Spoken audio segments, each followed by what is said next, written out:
What's up, you guys? Adam here with Anabolic Climbing. Uh, Crazy week. Before I hop into the video and my reaction, I just want to address a couple things with you guys, with Lattice, with everything, and just try to add more context because I think a lot of things were missing from the video, and I'm just trying to sort of dial down the temperature a bit because I know the tempers are a little bit high right now. Number one.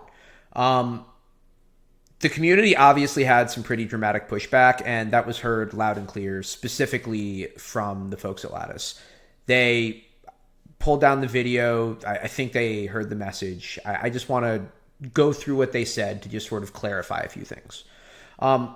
Number one, it's a little disappointing, but this is a great opportunity for us to just discuss this stuff as adults. I have never or will never encourage drug use, particularly for comp climbers. If you're a tested athlete and you are using performance-enhancing drugs, you're an asshole, and I'll mock you relentlessly. There's plenty of videos like that on the channel. Number two, by Josh's own admission, he doesn't really know a tremendous amount about drugs, which is why he ultimately reached out. I don't think that the final product was really... I think it was him extrapolating off of our conversations and some of my research. None of the things that he talked about are things that I advocate in my own climbing or in my own drug use. I've never ran growth hormone only protocols. While it's a bioidentical hormone and is a controlled substance but legal from your doctor and safe for both men, women, and is administered to children, that's not a protocol that I endorse. One other thing to just be mindful of: there's a lot of nuance around all of these compounds. And while the WADA banned list is an incredible way to just get an idea of what vectors could be exploited for better climbing performance, a lot of caution is required. There are so many compounds on the WADA banned list that you couldn't catch me taking just because of the toxicity of it, much less a complete lack of applicability to rock climbing. So that's just one of the things that I mentioned. I know Josh does not advocate, nor the Lattice folks advocate for anything or for the encouragement of drugs. They mentioned that in the disclaimers of this video. I agree. I don't think any of the Lattice folks really endorse any of the compounds that they're talking about. I think that's their best guess. Fortunately, though, you have me here, and I will push back on what I think is my best guess or what isn't, or things that I have tried to tell you if I have found those things useful in my climbing or not, and in what context it's worth mentioning.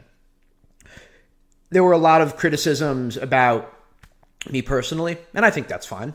Just so you guys have a little bit of context, I have spent hundreds of hours researching, reaching out to dozens of bodybuilding coaches, having in-depth conversations with community members in steroid forums for years at this point. If you have a disagreement with my takes or my research, that's cool, man. Feel free to send me an article or a study or your anecdotal experience. That's awesome conversation that I am eager to have. The reason I do what I do is A, because I'm curious for self-experimentation, B, because no one makes protocols for climbers, and bodybuilding doses, I promise you, do not apply to our population. They will tell you that. And lastly, I've talked to a bunch of folks that have self-experimented on their own, that have ended up finding the channel and finding my community, that because they didn't have a resource like me, they have tried compounds or protocols that I would never try for climbing, and it's led to adverse experiences for them either on the wall or in their life, and I just want to avoid that at all costs. And, me doing some of this self-experimentation is here to sort of drive some harm reduction, as well as just my own curiosity, just so that we're all on the same page. If you have issues with me and my drug use, I just want to be abundantly clear. Unless you're my doctor, my wife, my cardiologist, if you're Kurt Havens, Vigorous Steve, Dean St. Mart, Coach Colton, if Leo Longevity comes back from the fucking dead, I do not value your opinion on my drug use in the slightest. But thank you, though. I appreciate it. And if you still want to dunk on me and my climbing, dude, totally cool. Leave it in the comments. But with all of that said and all of these disclaimers, I want to hop in the video and give you guys a full reaction and just give you guys as much context as possible. Like I said, me and Josh spoke for maybe 90 minutes, and only 90 seconds of that kind of made its way in this video. So let's hop into it, and let me give you guys as much context as possible to really drive as much safety information as I can about the compounds mentioned in this video. By the end of this video, I want to be in the shoes of an elite level rock climber, attempting to take every performance enhancing drug that might give me the edge on my competitors. So join me as I learn what compounds might be useful to take me to the next level of performance. This video is for information and educational purposes only. I am not a medical professional, and we do not condone the use of performance enhancing. I am also not a medical professional, and I also do not condone or endorse any of the performance enhancing drugs talked about on this channel if you are a tested athlete. Just to backtrack really quick, let's take a look at what we have here. GLP-1s are currently WADA approved, but are currently at least not WADA banned, but I wouldn't take Ozempic. That is an ancient tool. I don't know what atenolol is. Ostarine, I know folks that have taken it that claim they had okay results, but I think SARMs are dumb. I don't know what MK2866 is. Tren Ace, oof, I have a hard time justifying Tren in rock climbing. Could it potentially be run in acute doses? Sure, but it wouldn't beat the drug test. The only way to do that is if you happen to be on the Russian team for the Sochi Olympics. That was actually part of the Duchess protocol, and more on that in another video. Adderall would get you flagged by WADA. Erythropoietin. I don't know if it has the best use in rock climbing, but for big walling, almost certainly. BPC 157, we're going to talk a whole bunch about that. I have experience, and oh man, I'm running GH right now, so we're going to talk more about that too. Good times. Let's keep going. To take me to the next level of performance. This video is for information and educational purposes True. only. I am not a medical professional, and we do not condone the use of performance enhancing drugs in any way. Same. So obviously rock climbing has exploded in popularity, and making its debut at the Olympic means one big thing. By the way, speaking of the Olympic stuff, I did a whole thing critiquing the WADA testing and its reaction and its impact on the athletes.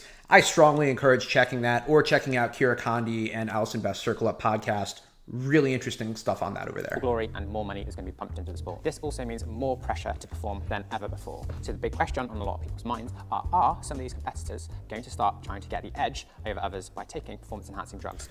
And the answer is some of them already have. They're going to mention at the end of this video that Reza Kolasin has tested positive for Winstrol.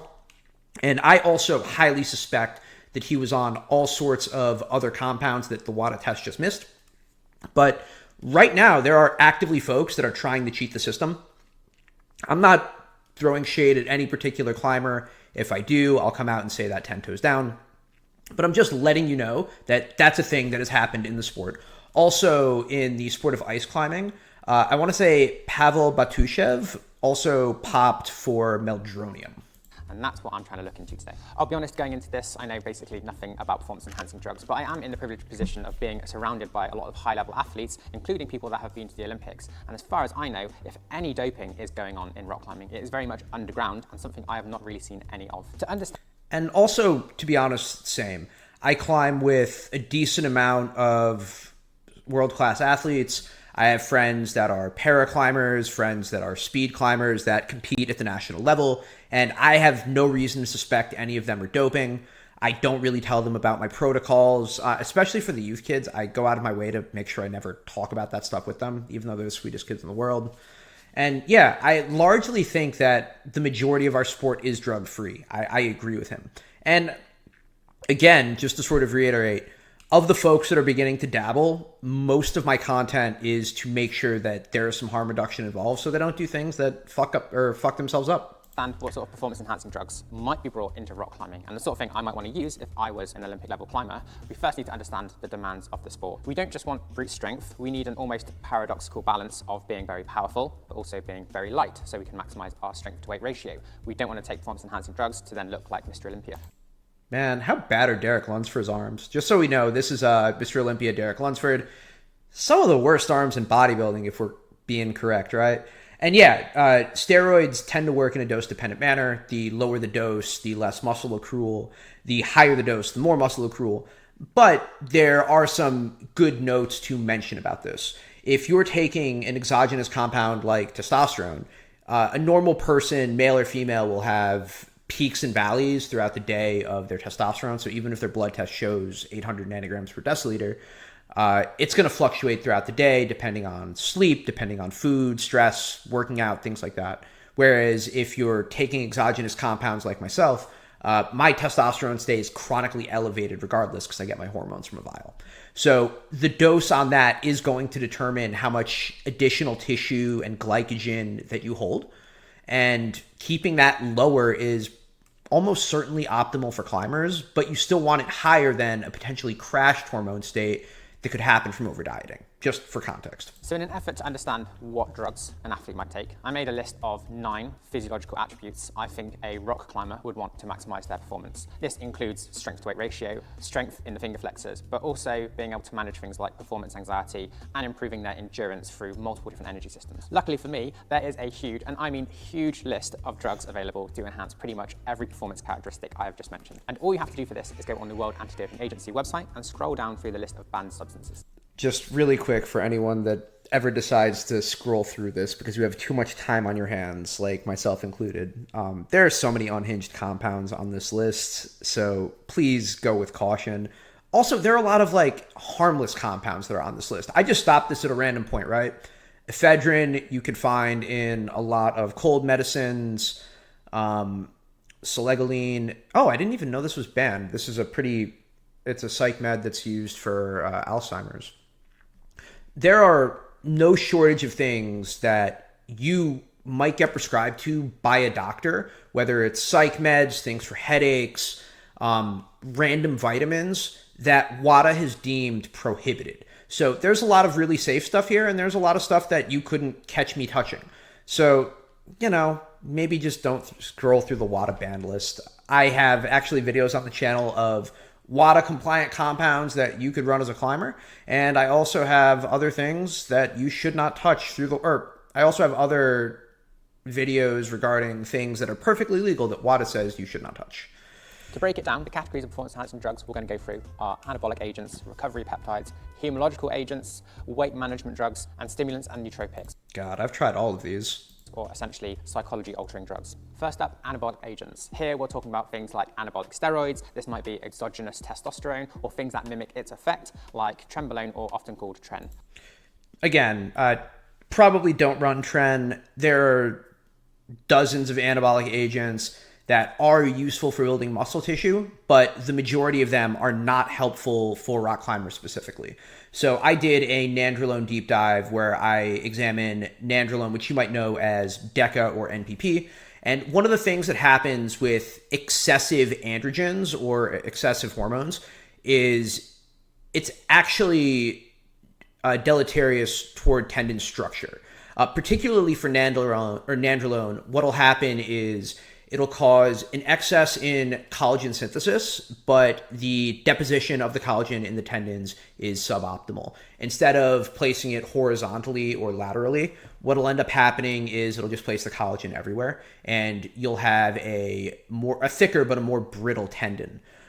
You can undo this with other compounds or potentially with exercise, and it mentions that in the rat study. But just leveraging additional androgens or anabolics is deleterious to your tendon strength and tendon health. And that's pretty conclusive across most studies. You can also get compounds that act in a similar way, which are non-steroidal SARMs. This stands for... Don't run SARMs. I have not heard of a single SARM that has passed clinical trials. And while all the broccoli heads seem to love using them because they're easy to get on the peptide sites, there's no long-term data. And even if you are anabolically inclined, there's no long-term data on them. And usually there's just a safer tool to accomplish the same job. Selective androgen modulator simulate androgen selective. Do I need to just put it on the screen? So yeah, Josh isn't really super familiar with drugs like selective androgen receptor modulators. These are generally seen as providing some of the same outcomes as steroids, but may not achieve such a super physiological level as some of the major steroids do. And anabolic, they just don't really act as replacements for testosterone, but they're still suppressive. We also have human growth hormone, or we could dope with some peptides, which would also increase the production of human growth hormone. Reasonable people could discuss if the GH secretagogues have a place in climbing. I've never tested them, so I'm not really ready to go out on a limb on something to say, yeah, definitively this works. But elevated growth hormone is one of the things that is pretty helpful for basically increasing collagen synthesis without compromising tendon integrity. It's a pretty big list of drugs, but my understanding in simple terms is that these all basically increase our ability to produce muscle mass and strength. But here's the hidden benefit, and it's a big one. It is accelerated recovery. Imagine being able to train for harder and for longer with less downtime due to needing to recover. And so that's actually incorrect. As far as I know, and I've read a whole bunch of studies, anabolics do not help you recover faster. That is not a thing that they do. It can increase the response of training, but I think what Josh is referring to here is the resilience that is associated with anabolics. So, for example, in running a elevated dose of my testosterone replacement therapy, my muscle still breaks down from training, but I can just handle the damage psychologically better and physically a little bit better. It doesn't mean that my body heals faster. It doesn't. It still heals at the same rate. I might have heightened levels of hypertrophy, but it's not healing faster. I am just more resilient to the stresses of training and life for that matter. Being tired doesn't suck as bad. I can just function on lower amounts of energy. When things get difficult in training, it's just easier for me to be more mentally resilient to push through. But that is not a thing that's speeding up my recovery. It's just increasing my level of resilience. Also, testosterone and estrogen, for that matter, are neuroprotective.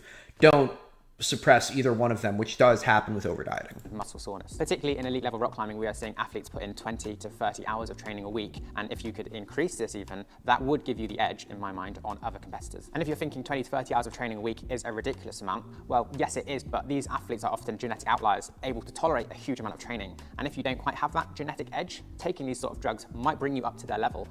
And that's probably true. I don't think that just taking gear on its own would give you the resilience to train at this level, but it would certainly help. Speaking personally, I still have my best increases in strength and performance when I'm training 3 days a week. I'm currently testing going to 4, but I'm also a 40-year-old guy and not an elite level rock climber, so that probably makes sense. That said, I'm making way better gains enhanced than I am without, both in fingers and both in terms of fingers and all of my other lifts. But I'm on drugs. Give you that advantage to compete on the world level. The compound that seems to shine through here, especially in terms of recovery, is human growth hormone. Again, not in terms of recovery, but in terms of collagen or expedited collagen synthesis and expediting the speed of tendon growth. By the way, this is another tangent that I wanted to go into. Simply elevating growth hormone won't give you stronger tendons in the same way that elevating testosterone will give you stronger muscles. You still require the level of stimulus through the fingers to drive that strength. If you blast testosterone or tren and stay on your couch, you will get stronger at the end of that time frame. If you just ramp GH, that I have not seen any indicator that it will increase overall tendon strength or tendon force production in doing so. Novice in this. Unless you have an applied exercise stimulus, in which case, yeah, you would. Stuff, and I can't speak from experience, but this is where I'm going to bring someone in to help me with this. This is Adam, who is a rock climber. That's me. Which is also taking a number of different performance-enhancing drugs to basically experiment with how it can affect his climbing. True. Here's a little bit of what Adam has to say on anabolic steroids. Testing out growth hormone right now. I like GH a lot for the collagen synthesis. It seems to be the king of collagen synthesis, both in terms of its ability to upregulate, but more importantly, when you look at GH versus other anabolics, nandrolone, for example, do upregulate collagen synthesis, but it basically overdeposits the collagen. So the tendon structure. Just what I'm saying. So I'm actually going to break this down really quick. This is the tendon of a rat that's just hanging out on the couch. This is that same rat hanging out on the couch on DECA.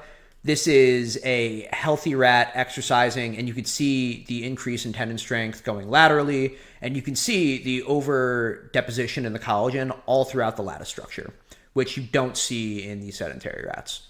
And the lattice structure looks really wonky. And the same can be said for some of the others like Winstrol, that tends to happen, Trenbolone as well. So in the case of Winstrol and Tren, I think what's ended up happening is you downregulate type 1 collagen synthesis, which is what we in rock climbers are trying to maximize, and you end up upregulating type 3 collagen synthesis. So what ends up happening is your joints and your tendons tend to feel brittle or like glass and really dry and are more likely to break. So that's why I would not consider running these. I have heard of folks that like running these for acute periods of time. I don't subscribe to that philosophy, but there are folks that prefer it. I am just not one of them. Adam goes on to say there are some side effects with swelling and edema that he's actually felt in his fingers. For growth hormone, yeah, that's right. I've lost training days because I ran my growth hormone too high. I have a really love-hate relationship with growth hormone. And this can limit climbing a bit, but he manages it with other supplements. And this starts to touch on the complexities of managing different compounds to complement each other or reduce some of the side effects. So, for example, you could change, or one of the things I do is I try to change my electrolyte level. So I'll try to increase my sodium, or decrease my sodium slightly and increase my potassium and my magnesium. I take taurine as well, and that seems to help with the edema a little bit.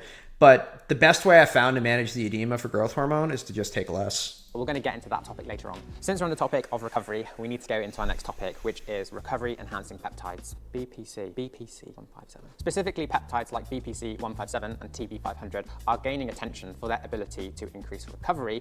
Shameless self-promotion. I've done a 25-minute video on the healing peptides, going through various different studies and my preferences.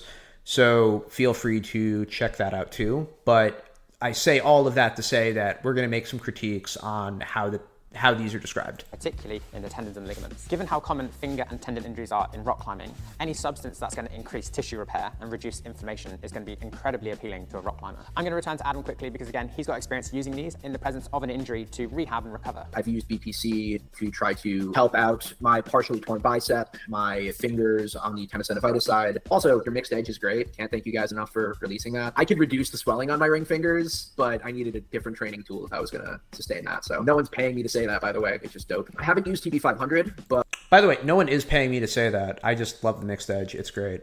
But that and BPC stack really well together. And the reason is both of them drive angiogenesis, or the formation of new veins. Adam touches on the mechanics. So that's true. Also, Josh is right, and I didn't mention this in the clip, so shout out to Josh. They also do reduce inflammation and swelling. So I just want to sort of add some additional context that was left out of that clip. Number one, my partially torn bicep is still partially torn. Unless I get surgery to repair it, that's not fixing. But I've also been climbing on it for 5 years, and it's fine. It's completely serviceable. Next up, the tenosynovitis has gotten better on both ring fingers, and I do credit the BPC 157 for that. Of how these work here. We know that tendons and ligaments are notoriously slow and difficult to heal because they have a really poor blood supply and nutrient delivery. By using these compounds, we're going to increase that recovery by increasing the nutrient delivery to that area. Oh man, that was really ninja. Did you see that? We're going to increase that recovery by increasing the nutrient. The same pathways can spread nutrients, can also spread the nutrients for an existing cancer as well. That's super true. I think that's something that I just want to spell out in big bold letters instead of a little sprawl of text. I mentioned that this was a last minute edit from the Lattice team to put in, but it's something that, you know, between us, I want to really like hit the hammer home on this because this is why I would never consider running these chronically. Number one, for accelerated cancer spreading. But number two, both TB500 and BPC 157 limit inflammation. And inflammation for an injury is obviously super problematic. But for training, you need some level of inflammation to drive a hypertrophy response. So running these chronically is probably it's probably not helpful toward your gains. I know of people that try running BPC and TB500 chronically, and I think that's stupid and asking for cancer, and don't do that. Seriously, I think I do think speculatively it would hinder your gains through the anti-inflammatory stuff, and also it's just not worth it. These are expensive compounds that should be leveraged if you think an injury is so bad that it requires some additional juice, then yeah, I think that's fine if you're dealing with something chronic. But if you need surgery, it's probably not going to fix it. It's something that can help and assist in your rehab journey. It's not going to do the work for you. There was one other thing I wanted to mention on TB500 and BPC. It might come back to me. Yeah, I'll leave it there for now. Delivery to that area. Taking something like BPC 157 in the presence of another compound like growth hormone or an anabolic steroid seems really complementary. On one hand, you're going to massively increase your strength and muscle growth, but you're also going to increase the tendon adaptations you're going to get. Stop. So really quick on that, the growth hormone on its own is not a performance enhancing drug. The impacts on strength were pretty negligible over limited periods. I think it's just for overall tendon health and tendon integrity. As far as BPC 157 and TB 500, and I think Josh is about to mention this, it can increase nutrient delivery. I remember now, but it's not going to drive collagen synthesis to super physiological levels. Growth hormone can do that. If in the context of an injury, there's actually really good synergy between growth hormone and BPC and TB 500. Potentially, you could start, or I could start running BPC and TB 500 for an injury to reduce the inflammation and then drive the collagen synthesis super physiological after there's additional nutrients being delivered through the growth hormone. One last thing regarding the healing peptides and running them chronically and angiogenesis. You may reasonably try to extrapolate, man, with angiogenesis, I could drive more nutrients to different places, maybe not just with injuries, but maybe it could accelerate various different nutrient deliveries to fingers. And I had that thought too. So I dialed up a couple of different coaches and bodybuilders to ask their opinion. And when I was like, hey, should I pin my fingers? Their response was, fuck no, dude. That's insane. If something accidentally went wrong and it went necrotic, you would be SOL. So don't inject stuff to your fingers. That's dumb. And that was medical advice from a doctor and bodybuilder that I spoke to. Don't inject your fingers. Alongside that, and you're going to increase recovery of those hard training sessions. And in the presence of injury, which is very common among elite level sports performance, this is going to massively increase that return to play, that back to practice, which is so important. That's true. You would probably recover faster, but BPC and TB500 are both currently banned by WADA, and I think a reasonable discussion around what things should be given therapeutic use exemptions in the case of WADA is completely merited. Do not want downtime away from training for the sport. Adam said something interesting here, that peptides on their own are unlikely to increase your collagen synthesis to super physiological levels. So they will essentially reach a ceiling, but it will be much easier to achieve that ceiling while taking these peptides. No. For the sake of recovery, it's worth taking those peptides, but otherwise, in healthy individuals, I have not seen the idea that taking peptides will generate super physiological levels of collagen synthesis, so I run them. However, if you take it in the presence of something like human growth hormone, you will surpass that ceiling to super physiological levels, something that you would not otherwise be able to achieve. That's why these two... And by the way, growth hormone isn't doing that on its own, it's doing that through the driver of IGF-1. Compounds together would be something that's in my medicine cabinet as... And yeah, would be in my medicine cabinet too. I have some BPC on hand, but not running it chronically. Don't run it chronically.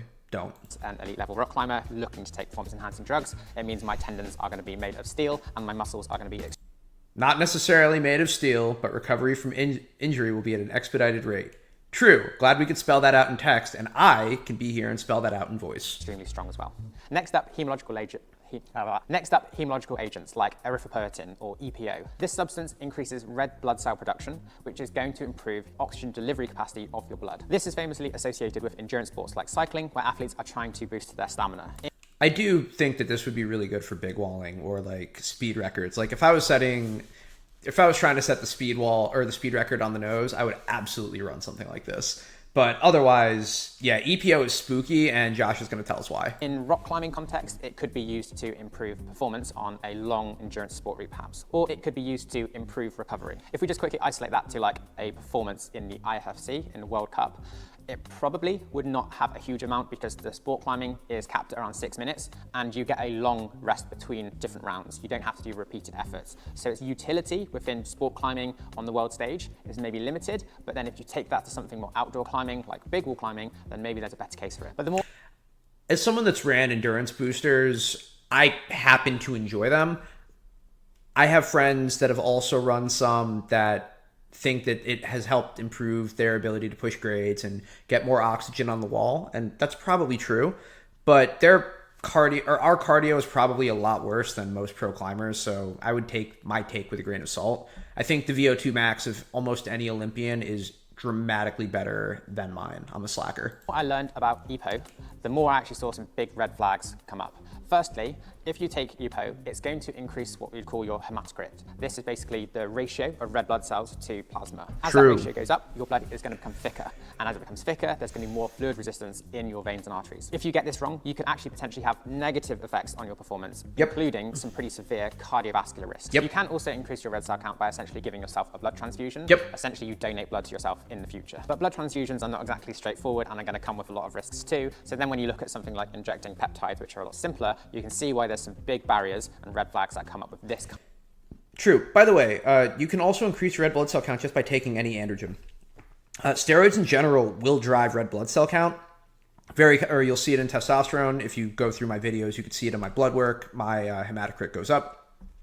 And same thing can be said for equipoise. If something is very anabolic, it will drive up red blood cell count. Kind of doping in rock climbing. Lastly, I have some reservations on the effectiveness of improving oxygen delivery to the muscle. From the research we have in rock climbing, it's relatively clear that the limiting factor in our endurance is not the oxygen delivery to the muscle, but the oxygen uptake of the muscle. This is what we'd call a peripheral adaptation happening in the muscle itself versus a central adaptation, which would be changes happening in the heart, lungs, and circulation. So if our aim was to increase endurance, my hunch would be on taking something like human growth hormone to increase angiogenesis. This would be the formation of new veins and capillaries. There are he's wrong on this. HGH would not do this. However, there are specific compounds that can assist and improve the efficiency of red blood cells and oxygen to muscles and through the heart. The issue is one of them is incredibly fucking cancerous. Incredibly cancerous. And that one actually has a U-shaped curve, so really low doses is cancerous, really high doses are cancerous. You kind of have to do a Cinderella dose. I don't mess with that compound for obvious reasons. Although I have a friend that did and swears by it. Also, a climber actually used one of the other ones. That was Pavel Batushev running Meldronium, and he won his comp. So I will push back and say that it absolutely has some level of utility. But it's also super WADA banned, and a lot of additional context is required for running Meldronium in the muscle itself, and then something like a peptide, which might increase mitochondrial function again. Oh yeah, just really quick, don't run Meldronium chronically. I think it has like a 3-week window period. Don't run that compound. All of the studies on it were done in Russian too, so I'm a little skeptical on the safety efficacy. Inside the muscle, those peripheral adaptations we're looking for. This is why something like EPO is not going to make it into my medicine cabinet. Then there's the obsession with low body weight, and this takes us to weight management drugs and also things like diuretics. Diuretics allow you to rapidly reduce your weight, which is something you're going to see in combat sports like MMA, where they try to make weight for a fight to fit into a weight category. Now in rock climbing, making weight is still an issue, but not in the same way combat sports know it. The IFFC requires athletes to provide their height and weight in an effort to calculate their BMI before competing. This is part of their relative energy deficiency in sport, Red S policy. This process occurs with random and targeted testing at IFFC events. In climbing, we know that some athletes will have disordered eating or even an eating disorder, and this Eating disorders are bad. I do not encourage eating disorders. Being strong is awesome. Go be strong. can lead to very low body weight. If the IFFC deem their body weight to be too low, they could be withheld from competing. I haven't seen anyone be withheld from competing for having their body weight too low. Also, diuretics are largely masking agents for other banned substances. You use it to flush your system to evade the test.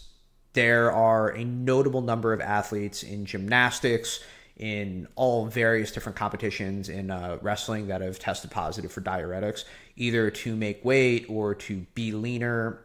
But I would look at the gymnast failures of, by the way, there are gold medal winners who have ran diuretics and won competitions. So I do think that it potentially has its place. It's never a thing that I've tested. Also, depending on the diuretic you choose, some are incredibly dangerous and folks have died using diuretics. There are also some relatively benign ones that you could potentially run chronically, but don't.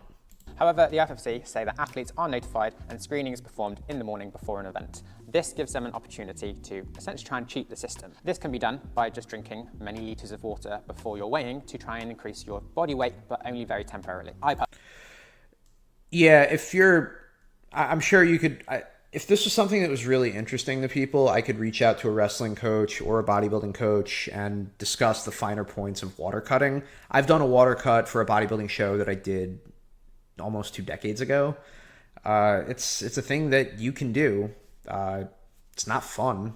I don't know, but I've never done it for the purpose of driving physical performance, only for an aesthetic. Personally, don't see any reason that elite level athletes are going to be using diuretics to drop their weight. As we move into weight management drugs, we're going to go back into the realm of peptides. And some of these are used to increase fat metabolism while also maintaining muscle mass. The goal is obvious, it is to improve strength to weight ratio. The one making headlines at the moment is Ozempic. This is a peptide which is used for weight loss I don't know if you guys caught that, but GLP-1s are still currently legal, or at least not WADA banned as of time of recording. Ozempic is easily the oldest of the GLP-1 drugs. GLP-1s have been actually researched for 40 years. Only recently have they been FDA approved and have been used by hundreds of millions of people. But, you know, it's a Stone Age tool. I've never ran Ozempic. I run a third GLP-1 like an adult because, yeah, if you're going to use a tool, use the best one. That's actually a thing I'm running right now. This is a peptide used for weight loss, and the aim or goals of this are clear. Firstly, it's going to be easier to maintain a calorie deficit without painful feelings of hunger. Or as Adam put it to me in our call, it is going to remove the emotion of hunger, which is very useful for you and the people around you. My wife appreciates that I'm not hangry.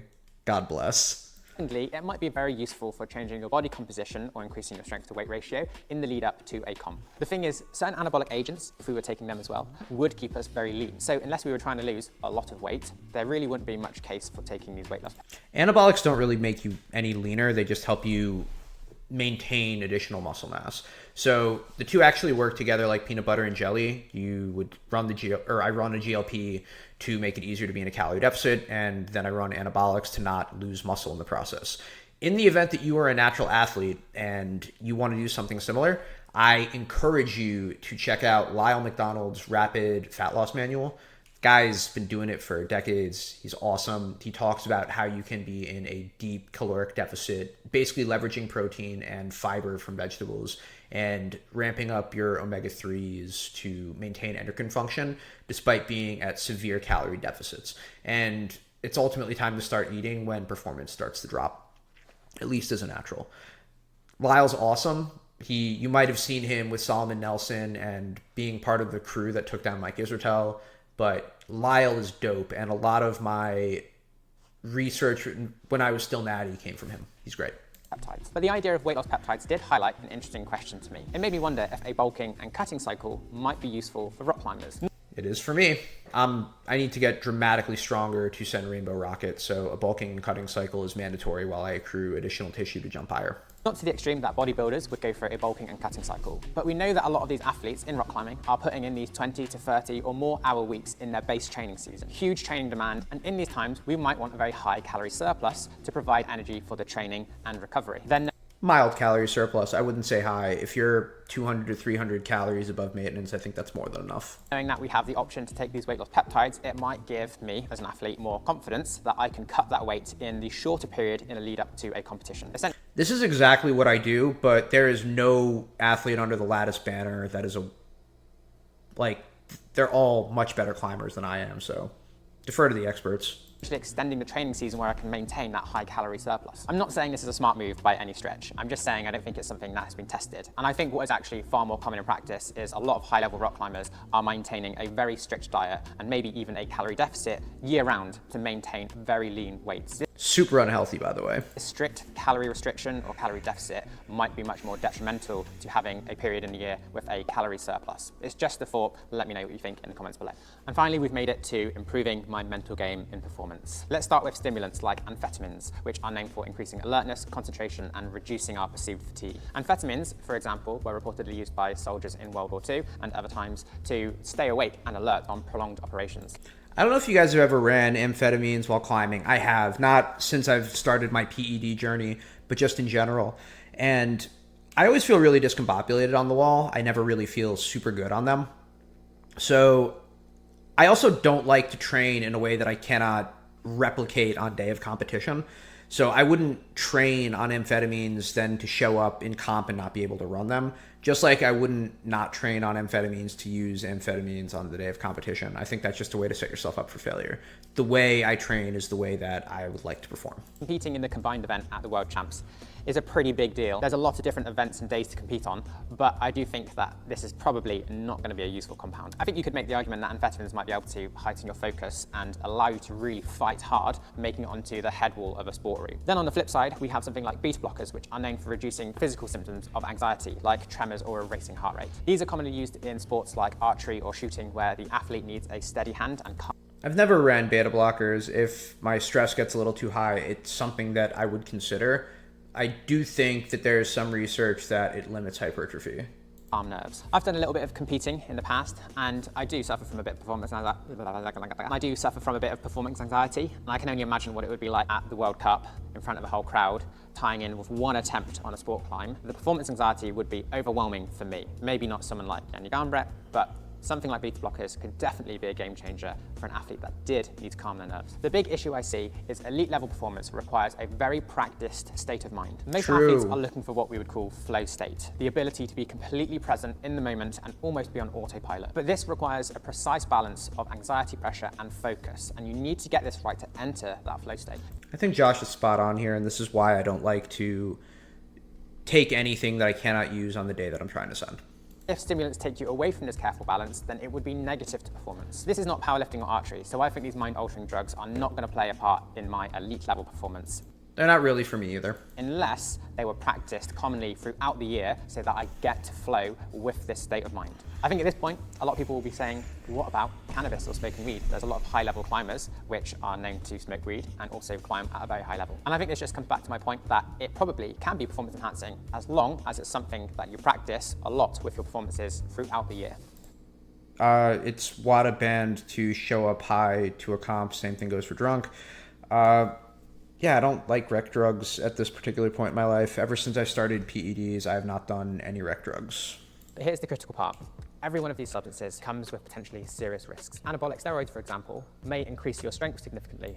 By the way, I don't know how folks were this upset because, you know, in the original video, which we're watching, we're highlighting risks right now. I would have preferred them, you know, mixed in with each one of the compounds. But they're absolutely mentioned. But also might increase the risk of tendon and ligament injuries or even ruptures. This is not necessarily because the drugs damage your tendons, but it's about the mismatch between the massive increase in strength that you'll get in a short period of time and the much longer time course it will take for those tendons to adapt to your newfound strength. What you get I have my own training practice around dealing with this, but he's correct. For athletes which are literally able to rip their tendons off their bone.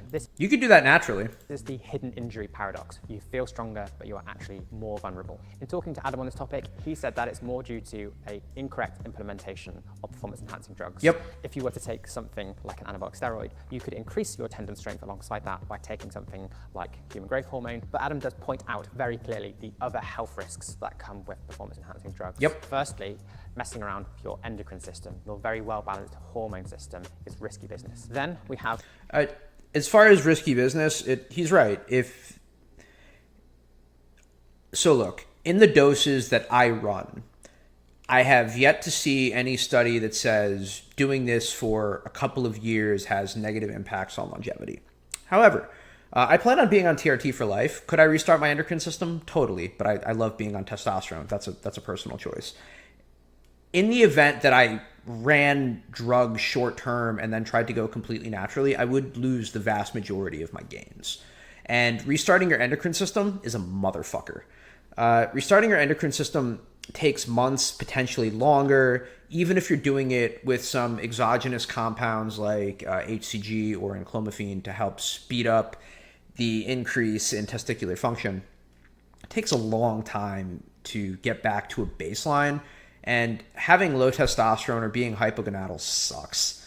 I don't recommend it in the slightest. Any old school bodybuilder will tell you that being in that state, you know, you're tired, you're deflating, you got a headache, things don't feel good, life's not as fun.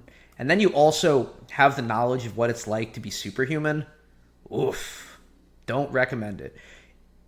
I plan on being on this train for life, do with that information what you will. The question of sourcing these performance-enhancing drugs. Let's be honest for a second, right? These are not FDA-approved drugs. You're right. Man, I stopped this at the personal time. Test and GH are FDA approved. You can get these from your doctor or your TRT clinic. Not saying you should do that. I'm just letting you know that these guys are legal. But when I'm actually making this comment here, I'm talking about peptides and various different anabolics. So keep that in mind as you're listening to me talk about this. Even though I have an ocean of anecdotal data and have tested it on myself that these are helpful compounds, you're probably not getting this from a medical provider. If you are, they're of one of like lower repute. And I think these compounds are helpful, but I have no long-term safety data on any of this. I'm talking about healing peptides for that, actually. I know some medical providers that are willing to compound this. There's still no long-term safety data on BPC or TB500. Even when you start to mitigate a lot of these health risks, what struck me is how complex it is balancing a number of these different compounds or supplements to try and keep your health markers up. Understanding how compounds play together is like only a small part of the equation, right? Yeah. Whether you are natural or enhanced or anything, get blood work. This is not optional. You need I get my blood work through Anabolic Insights, cold climbing, shameless plug. But yeah, they're also like 50% off a lot of different providers. You can just go through them, get lab work of whatever you want, and then you'll just show up to LabCorp and Quest. They'll send you your results super, super fast, and they'll give you a really cool, you can actually track everything through a graph. So I've done videos on this before where I could see 6 years of my data, various different biomarkers, and it shows what's within the reference range. Anabolic Insights is dope. Natural or not, you should absolutely get good blood work, or you should absolutely get blood work. Good blood work is good style, in my opinion. So if you are natty, get blood work. If you are enhanced, you have no excuse not to get blood work. That is just wildly irresponsible. It is anathema to me to be irresponsible with your drug use. Please be irresponsible responsibly. You need to see where your labs are when things are good to know when things are bad. And also, as you take exogenous drugs, your labs will probably get worse. And there are things you can take to keep things better in range. Yeah. So if you take growth hormone, your A1C is going to be an issue in your insulin sensitivity. Somebody tried to say that, like, you're saying that growth hormone will cause diabetes. I'm like, yeah. Growth hormone tends to drive A1C, which tends to drive IGF-1, which it shows up in your A1C. Someone claiming to be a doctor said that, and I was like, man, I expect better information from you. What are you doing? I don't claim to be a doctor, and if I'm giving better medical advice than you, fix your shit. Just one other thing before I let this based dude in a flannel keep going. You know, doctors are medical professionals, and you should absolutely listen to them, but I also encourage you to double check the things that they say. There have been plenty of times in my own history where a medical provider has given me suggestions, and then later on down the line, another medical provider was like, yeah, that was fucking wrong. And, you know, you have to be your best advocate. I had foot fungus at one point, and I ended up getting medication for like a woman's yeast infection. That didn't really help my foot fungus. Shout out to my better doctor that corrected that. Now I have great looking feet. I was put on a psychiatric medication that I shouldn't have been on for more than 6 months. I was on it for 3 years. Detoxing on that was a motherfucker because that doctor was negligent. So obviously listen to doctors. Obviously, I am not medical advice, but I do encourage you to show a little bit of curiosity to the things that you're putting in your body so that you can be the best advocate for yourself for your best health outcomes. So either lowering your carbs or using And for that matter, don't take everything I say to the bank. I had to question almost all of the experts in the field. And I had a guy that I was talking to when I first started doing PEDs. And he's like, do not take everything you see on the internet at face value. Present company included, by the way. You need to double check everything yourself. Go through the literature, track your own anecdotal experience, because some people could be lying and some people could be fucking wrong. For example, there's a bunch of folks that said equipoise increased collagen synthesis. So I was like, oh man, that sounds really interesting. Maybe that's a thing I should try. So I went back in the literature, couldn't find anything.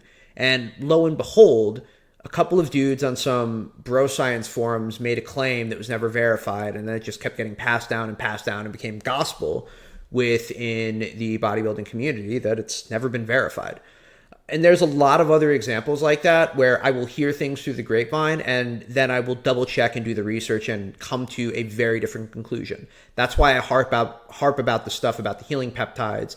That's why I say these are what these compounds do or don't. I want to clear up misconceptions because these are very powerful chemicals. And I want to, in the event that folks are trying to go down the enhanced route like myself, I want to give you the best tools so that you don't injure yourself and that you get involved with this eyes open instead of being sold some dream that it's just like perfect with no downsides. That's not how this works. GLP-1 to do that can help get those things in range. If you're taking something like Anavar, your cholesterol gets a little bit higher. Really, most anabolics, it causes dyslipidemia. True. So your HDL will lower, your LDL will rise, and you need to combat that. Okay. You can take some more fish oil and get all the omega-3s that you can, and that can help with like the HDL. But you might want to take something like ezetimibe or a statin to basically lower your LDL so that this way you don't have as much of a risk for like heart problems. It's a balancing act between a lot of them. Yep. And by the way, there's like a whole other group of things that you could take to limit some of the damage to your liver or kidneys, whether that's milk thistle or some of these things. In hearing this, I thought to myself, there is no way I would feel safe taking performance-enhancing drugs. I do. It seems like the very basic first step would be to find yourself a coach or pharmacist to basically do all of this work for you. If you were, in my case, completely unexperienced with this whole topic. All of this so far has also assumed you are a male. If you are a female, there are added risks to taking things like anabolic steroids. 10,000%. By the way, I actually looked at my channel analytics. 100% of you guys that watch me are men. So what's up, guys? If you go over that line and your voice starts to deepen or you start growing hair or like losing hair or your face starts to masculinize, this does not reverse when you come off the compound. I'm almost positive there are no women watching me, but this is absolutely true and a reason to avoid anabolics as women. HGH is safe for women. It's an endogenous hormone to you guys, but there are folks that'll tell you Anavar is safe for women. It's not. There are folks that'll tell you Primobolan or Masteron is safe for women, even though that's what it was designed for. I do not and cannot recommend it. The possibility of virilizing is high. One of the other things to note as it relates to the ladies, we're in the midst of a really crazy raw shortage from China. So folks that are saying they're selling Primobolan and Masteron, it's probably not. A lot of the manufacturers have been shut down and arrested. And the idea of a woman shooting testosterone would be super bad. Please, please, please don't do that. The other issue is if things are overdosed or underdosed, the likelihood of you just virilizing and getting masculinized features, if that's not a thing you're trying to do, would be awful. So please, ladies, avoid the anabolics. In bodybuilding, it's inevitable. For rock climbing, there's no excuse to engage in that. Once you step over these thresholds, you don't go back. Two things would need to be considered very carefully. First is the dose you're taking. Yep. In some cases, it will need to be very small, and it can be very hard to get that dosing right based on what you're going to receive from your supplier. Yep. And secondly is the duration you're taking those drugs for. If you take them for too long, a lot of those things are irreversible. Then if you're and inevitable. Josh, super spot on, dude. a climber which decided to take stimulants for a performance enhancement, you need to remember that these can potentially mask pain signals and allow you to push through pain into an injury. Some will also come with significant cardiovascular risk, like raised blood pressure and risk of heart attacks. Weight loss peptides like Ozempic, well, I probably don't need to spell it out for you how this could be very damaging in a sport which also has a number of eating disorder cases. In the female population, I think this is also scarier again, because eating disorders or low energy availability will lead into that red S, and this can cause things like a dysfunction in the menstrual cycle and also loss in bone mineral density. By the way, this actually is the same for guys too. All of the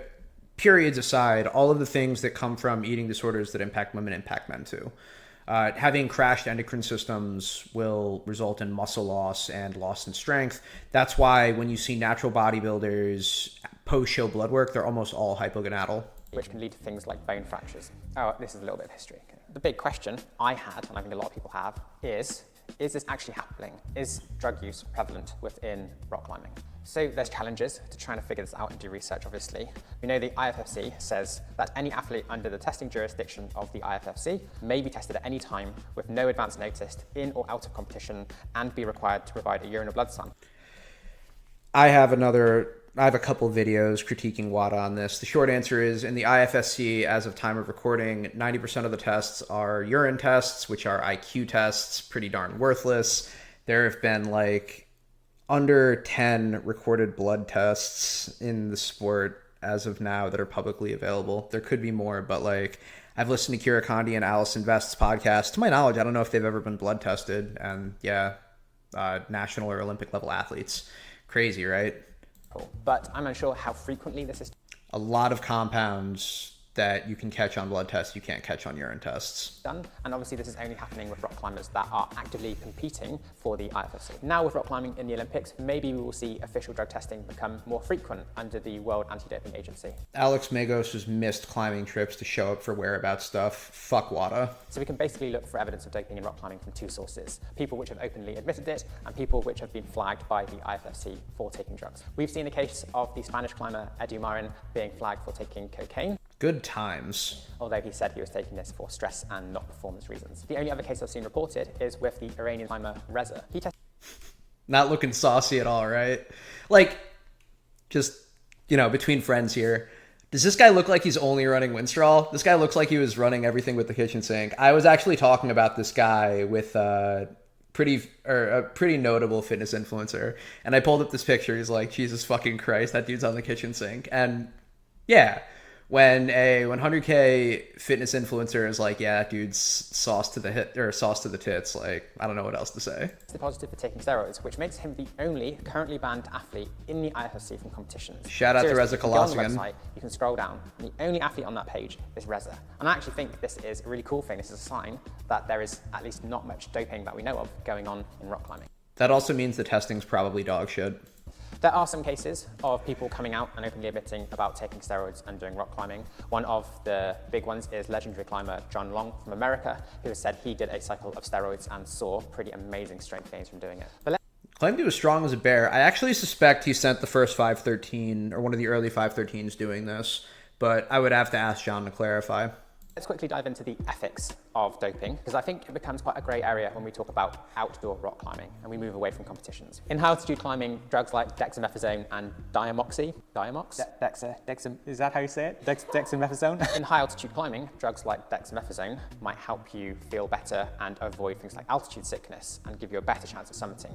But is this cheating, or is it just a necessary safety precaution? Now, what if you are a pro rock climber and you are just competing with your peers in the industry for sponsorship deals and media attention? And what if you're an aging pro climber, maybe you're now in your 50s, and you're trying to compete with the next generation of rock climbers which are coming along and flashing your hardest descents? You might Please let me dope you, Chris Sharma. be taking performance-enhancing drugs just to maintain your performance that you had in younger years. I'm not serious, but Chris, if you ever want to ask about my research or give your thoughts on ethics, that would be awesome. And best of luck on the first 16. Jesus. Is it unfair to be doping in that situation? My personal opinion on this is that honesty is probably the most important part. By the way, as far as honesty being the most important part, that's been largely echoed by the entire community. I've reached out to the Nugget Climbing, Kira Condi, Allison Vest, a whole slew of other folks. And the short answer is, if you're sponsored, just be honest about the fact that you're saucing. If you're doing anything cutting edge and you're on the sauce, just say so. It's okay. I won't think less of you. I'll think you're based. It's a long way to making it fair. Let me know what your opinions are in the comments below.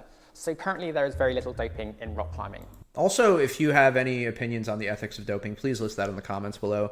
I'm doing other videos about that in particular. There's a lot of thoughts that I have on the matter, but the most obvious one and the biggest ethical conundrum I have is, I don't mind if pros dope. The issue is kids grow up to be pros, and I have real issues of kids doping. That's really big no-no. I had a really thoughtful comp kid in my chat mention that, and he's right. Even though I think a lot of athletes, regardless of age, would be really interested in doping, a lot of them are. And also, anti-doping protects the best natties. It doesn't really give us the best overall outcomes. I don't like the idea of kids just doping at younger ages, especially when they're not fully developed.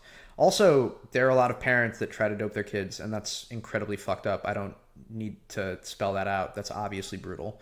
But I have a lot of complicated thoughts on the matter. I'll do that in another video. Or so it appears. Anti-doping agencies have an immense challenge to try and catch people that are still doping in sports. They're bad at it. I think that it will stay this way. We won't see many cases of doping in rock climbing. This is a complex topic with no easy answers, and it touches on health, ethics, and the definition of fair play.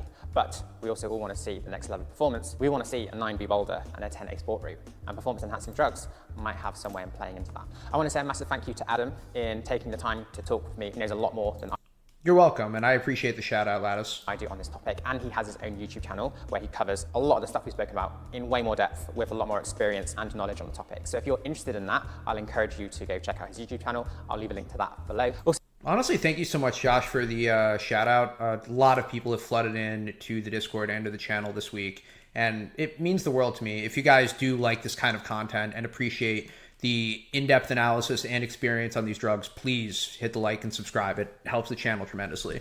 I would love to get to 500 subscribers by the end of the year. That would put, like, I'd be over the moon for that. So don't forget to subscribe to the channel. We're trying to hit 200K before Christmas. And if you want to see more in-depth content about training or anything to do with climbing, hit that subscribe button. Thanks for watching, and we'll see you next time.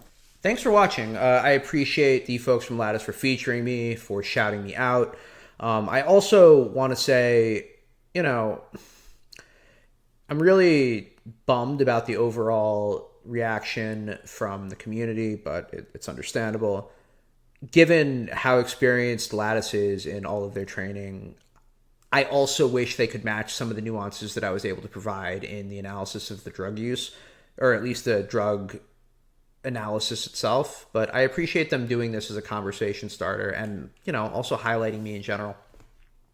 If you guys have any comments for me, good or bad, please leave them in the description box below. They asked me to make some feedback to add some additional context to this video. Super happy to provide it. And yeah, just really appreciate you guys. I have been really grateful that most of the hate has come in the comments and not so much to the folks that reached out directly to me. If you reached out directly to me, thank you so much for all the kind words. It's been really heartwarming. It's been a really cool week. Anyways, as always, be safe, be responsible. I'm Adam with Anabolic Climbing, wishing you guys good luck and happy sending. I'll see you in the next one. Thanks for hanging out with me for over an hour. Cheers.